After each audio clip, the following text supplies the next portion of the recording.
বাংলাদেশ অথর্ব, এই বাংলাদেশ অযোগ্য, এই বাংলাদেশ জঘন্য, এই বাংলাদেশ কুৎসিত, এই বাংলাদেশ নির্লজ্জ। এই বাংলাদেশ ক্রিকেট টিম এশিয়া কাপের ফাইনাল খেলাটা ডিজার্ভ করে না, কোনোভাবেই করে না।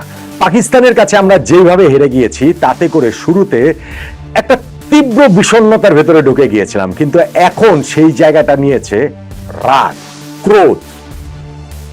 এই ক্রিকেট আমরা খেলি, এই আমাদের অ্যাপ্রোচ, এবং এই নিয়ে আমাদের এত বড় বড় কথা।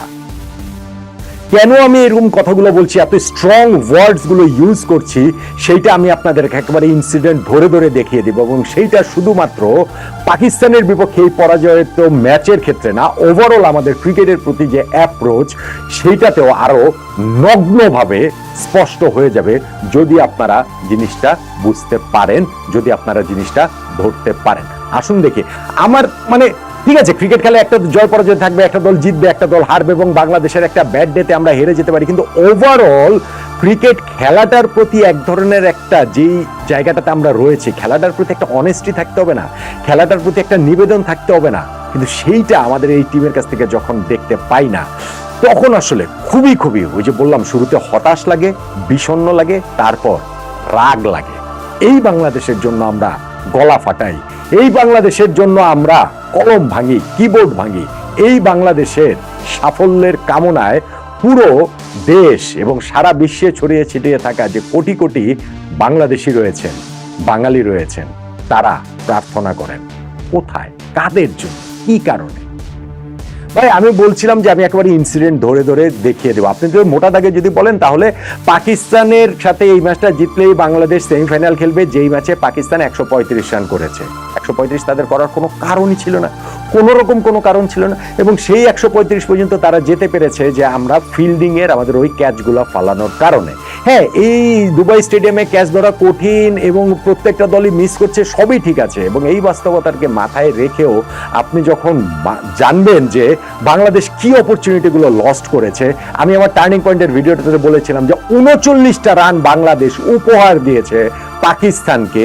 1 রানে থাকা হচ্ছে গিয়ে ওইখানে শাহিন শাহ আফ্রিদির ক্যাচ আমরা ফেলেছি, তিনি 19 করেছেন, এখানে 18 রান যোগ হয়েছে। 4 রানে থাকা নওয়াজের ক্যাচ আমরা ফেলেছি, তিনি হচ্ছে গিয়ে 25 রান করেছেন, এখানে 21 যোগ হয়েছে। 21 যোগ 18, 39 রান যে আমরা উপহার দিয়েছি। পাকিস্তান ম্যাচ জিতেছে 11 রানে, আমরা ম্যাচ হেরেছি 11 রানে। ডিফারেন্সটা বুঝতে পারছেন? এখন দেখেন, আমরা ক্যাচ ফেলেছি কি, পারভেজ হোসেন ইমন ক্যাচটা ফেলেছেন, ইমন ক্যাচটা ফেলেছেন নওয়াজের, যিনি তখন হচ্ছে গিয়ে 4 রানে ছিলেন। এরপরে তিনি রান আউট চান্সও মিস করেছেন, এবং ব্যর্থতার সর্বনাশের 16 কলা পূর্ণ করে দিয়ে তিনি ব্যাটিং এ নেমে আউট হয়ে গেলেন 0 রানের সেকেন্ড বলটাতে। আমাকে একটা বলেন যে একজন ক্রিকেটার যখন কোনো একটা জায়গাতে খারাপ করেন, সেটা পুষিয়ে নেওয়ার কি তীব্র আকাঙ্ক্ষা তার মধ্যে থাকার কথা, অথচ তিনি ওই ফিল্ডিং ব্যর্থতাটাতে ব্যাটিং এও টেনে নিয়ে এসে 0 রানে আউট হয়ে গেলেন। আমাকে আপনি বলেন, পারভেজ হোসেন ইমন এই ম্যাচে 11-এ তানজিদ হাসান তামিমের আগে কিভাবে আসেন, কি করে আসেন? আজকে তানজিদ তামিম বাদ গেছে বলে আমি বলছি না ভাই, একটা ছেলে এইখানটাতে তিনি একটা স্কোর তো করেছেন, একটা তো 50 তো তিনি করেছেন। সো যখন তিনি একটা 50 করবেন, তখন আপনি পারভেজ ইমন কি করেছেন যে এর মধ্যে তাকে আনতে হবে? তিনি 0 রানে আউট হয়েছিলেন, বাদ পড়েছিলেন, যখন ফিরেছেন তখন একটা 21 রানের ইনিংস ভারতের সাথে খেলেছেন, কিন্তু ওই ইনিংসটা ইমনের পুরো ক্যারিয়ারের সবচেয়ে বিব্রতকর ইনিংসগুলোর মধ্যে একটা হয়ে থাকবে। বুমরা তাকে যেভাবে নাচিয়েছেন, এইটা হচ্ছে গিয়ে তিনি কোনোদিন ওইটা হাইলাইটস দেখতে চাইবেন না, চাওয়ার কথা না। আবার আজকে নেমে তিনি 0 রান করলেন, অথচ তানজিদ তামিমের পেছনে তো একটা 50 ছিল, তিনি রান করেন নাই, তারপরে কিন্তু একটা 50 তো ছিল, তাকে আপনি বাদ দিয়ে দিয়েছেন কি হিসাবে? আমাদের এখানে আরেকটা ক্যাচ যিনি ফেলেছেন শেখ মাহেদি, শেখ মাহেদির ওই জায়গাটাতে তিনি ক্যাচ ফেলেছিলেন যে শাহিন শাহ আফ্রিদির। মাহেদি তো শ্রীলঙ্কার সঙ্গে ম্যাচেও তো একটা ক্যাচ ফেলে দিয়ে বাংলাদেশের পরাজয়ের পথটা সুগম করেন নাই। ওইখান থেকে কি উন্নতির জায়গাটা হয়েছে আমাকে বলেন। আবারও যে এই টুর্নামেন্টে আবারও এরকম একটা ক্রুশাল ক্যাচ তিনি ফেলে দিয়েছেন, এই ক্যাচ দুইটা আমাদের কষ্ট করেছে বলে আমি এই আলোচনার কথাটা আগে বললাম। আমি যদি শেখ মাহিদির কথাটাও এখানটাতে বলি, তাকে 4 নম্বরে ব্যাটিং এ পাঠানো হয়েছে। একটা টি-20 টিমের 4 নম্বর ব্যাটসম্যান যদি শেখ মাহিদি হয়, ওই টিম জেতাটা ডিজার্ভ করে না ভাই, ফুল স্টপ, এখানে কোনো আলোচনার কিছু নাই। একটা টিমের শুধুমাত্র টপ 3 এর পরে হচ্ছে গিয়ে লোয়ার অর্ডার শুরু হয়ে যায়, এবং তারপরে গিয়ে আপনি ম্যাচ জিততে চাইবেন, কিভাবে এটা সম্ভব? একটা টিমের আপনি তাওহিদ হৃদয় রান করেছেন 4 নম্বরে, তাকে আপনি কি কারণে এখন এই ম্যাচে লিটন দাস খেলতে পারবে না, অন্যান্য সব ইকুয়েশন মিলে আপনি তাকে নাড়িয়ে দিলেন কেন? ব্যাটিং অর্ডারের এই পজিশনটা তাকে কেন আপনি চেঞ্জ করালেন?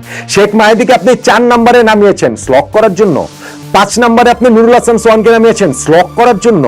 সবাই স্লক করবেন, আমরা 10 ওভারের মধ্যে ম্যাচ জিতে যাব, নাকি ওই যে 10 ওভারের মধ্যে ম্যাচ না জিতলে আমরা 135 রান করতে পারবো না? টিম ম্যানেজমেন্টের এই আস্থা, টিম ম্যানেজমেন্টে কি প্রপার ব্যাটসম্যানদের উপরে তার মানে কোনো আস্থা নাই? সেই জন্য টিম ম্যানেজমেন্ট এরকম করেছে। এবং আমি শেখ মাহিদির ব্যাটিংকে আমি দায় করছি না রে ভাই, তিনি তার সামর্থ্য নাই, তিনি কি করবেন? নুরুল হাসান সোহানকে এইখানটাতে খেলেছেন তিনি, যে 21টা বল তিনি খেলেছেন, 21টা বলের মধ্যে মানে 19টা বলে তিনি হচ্ছে গিয়ে স্লগ অ্যাটেম্প্ট করেছেন। এটা হতে পারে? তার মানে টিম থেকে তাকে এই রোলটাই দেওয়া হয়েছে। এইখানটায় তো ডাগআউট থেকে কোনো মেসেজ আসেনি, মেসেজ আসলে তো আমরা 10 বল পর সোহানের ব্যাটিং এর অ্যাপ্রোচ অন্যরকম দেখতে পারতাম। তাহলে একটা টিম এইভাবে একটা টিম মানে তাদের 11 সাজায় যে 4 নম্বরে যে যাবে সেও স্লক করবে, শেখ মাহিদি 5 নম্বরে যে যাবে নুরুল হাসান সোহান সেও স্লক করবে। জাকের আলী অনেক, তিনি এই টিমটার মধ্যে অফ ফর্মে আছেন, খুব খারাপ ফর্মে রয়েছেন, কিন্তু ওই গ্রাফটিং করে দলটাকে সামনে এগিয়ে নিয়ে যেতে তো তিনি বোধহয় পারতেন না, অথচ তাকে 7 নম্বরে নামতে হয়েছে, নেমেছেন তিনি। হয় তার কোনো সে ছিল না, অথবা তিনি নিজে হিরো হতে চেয়েছেন যে আমি শেষের দিকে নামবো, 10 বলে একটা যদি 15 রানের ইনিংস খেলে দলকে জেতাতে পারি, তাহলে হচ্ছে গিয়ে এই যে এই যত আলোচনা সমালোচনা ক্যাপ্টেন্সি নিয়ে সেগুলো নিয়ে আমি সবকিছু জবাব দেবো। ভাই, একটা প্লেয়ার, সেই প্লেয়ারটা পুরো টুর্নামেন্টে একটা ছক্কা মারতে পারে নাই, বাংলাদেশের নাকি সবচেয়ে বড় বিগেস্ট 6 হিটার তিনি, জুলিয়ান উডের সাথে কাজ করে কত কিছু নাকি শিখে গিয়েছেন। এই টিমটা আপনি আমাকে বলেন যে এই টিমে জাকের আলী অনেক, এবং তার মাঠের তুমি যেভাবে চুইংগাম চাবান, আমি তো ক্রিকেট মাঠে রিচার্ড ছাড়া কাউরে এইভাবে চুইংগাম চাপাতে দেখি নেই।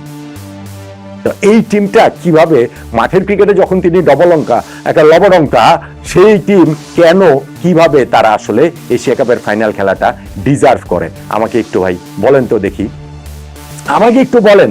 শামীম পাটোয়ারি এই জায়গাটাতে তিনি একটা লাইফ পেয়েছিলেন, সেইটা কি তিনি কাজে লাগানোর মতো যথেষ্ট কিছু করতে পেরেছেন অন্য জায়গা থেকে? আমাদের এইখানটাতে আমি যেটা বললাম যে আমাদের এখানে ওপেনার 2 জন, 3 নম্বরে তাওহিদ হৃদয়, তারপরেই শুরু হয়ে গেছে আমাদের লোয়ার অর্ডার, শেখ মাহিদি হাসান, নুরুল হাসান সোহান, শামীম পাটোয়ারি, জাকের আলী অনেক। তাহলে হচ্ছে কি টিমের প্ল্যানিংটা কি করা হয়েছিল? শুধুমাত্র লিটন দাসের উপর নির্ভর করে কি একটা পুরো টিমের প্ল্যানিং করা হয়? আমাদের সিলেকশন প্যানেল থেকে শুরু করে কোচ, ক্যাপ্টেন, তারা আসলে কি করেছেনটা কি? আমাকে এটা একটু বুঝিয়ে বলেন তো। আমি দু একটা আর একটু ইনসিডেন্টের কথা আপনাদের একটু মনে করিয়ে দিতে চাই। একদম শেষ দিকে শামীম পাটোয়ারির কথাটা বলছিলাম। কেন শামীম পাটোয়ারির কথা বলছি? এই ম্যাচে আগে আপনি ফেরত যান, শ্রীলঙ্কার বিপক্ষে ম্যাচে মেন্টালিটির কথা বলি। যেই ম্যাচে লাস্ট বলটাতে ডাবলস নেওয়ার চেষ্টা করতে যাওয়ার সময় জাকের আলী অনিক এবং শামীম পাটোয়ারি ছিলেন, শামীম পাটোয়ারি হাত দিয়ে থামিয়ে ডাবলসটা নেন নাই।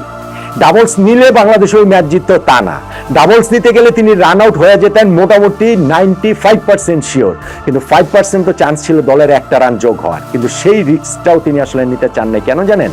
কারণ সেলফিশ তিনি, সেলফিশ বাংলাদেশ টিমের সবাই সেলফিশ, ক্রিকেট খেলে নট আউট থাকতে চেয়েছেন। ঠিক একই রকম আরেকটু উদাহরণ দেই, আগের ম্যাচের উদাহরণ কেন দিলাম আমি বলি।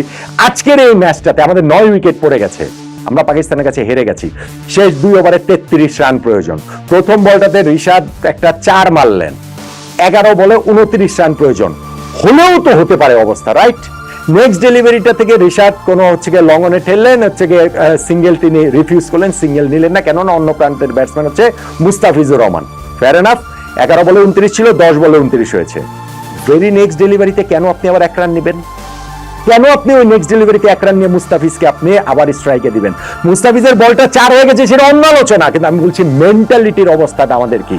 ওইখান থেকে বাংলাদেশকে ম্যাচ জেতানোর যদি 1% চান্স থাকে, সেটা রিশাদের ছিল লাস্ট উইকেট। কিন্তু রিশাদ ওই সময়টাতে 1 বলে সিঙ্গেল না নিয়ে পরের বলে আবার সিঙ্গেল নিয়ে দিয়েছেন, এবং ওভারে সেটা মাত্র 3rd বলটাতে যে তিনি নিজের জন্য অন্য প্রান্তে থাকতে পারেন, নট আউট থাকতে পারেন। আপনি আমাকে বলেন শ্রীলঙ্কা কি বলা চলে পাকিস্তানের বিপক্ষে এই ম্যাচটা আমরা কিভাবে জিতবো? ভারতের বিপক্ষে ম্যাচটা ছেড়ে দিয়ে জিতবো?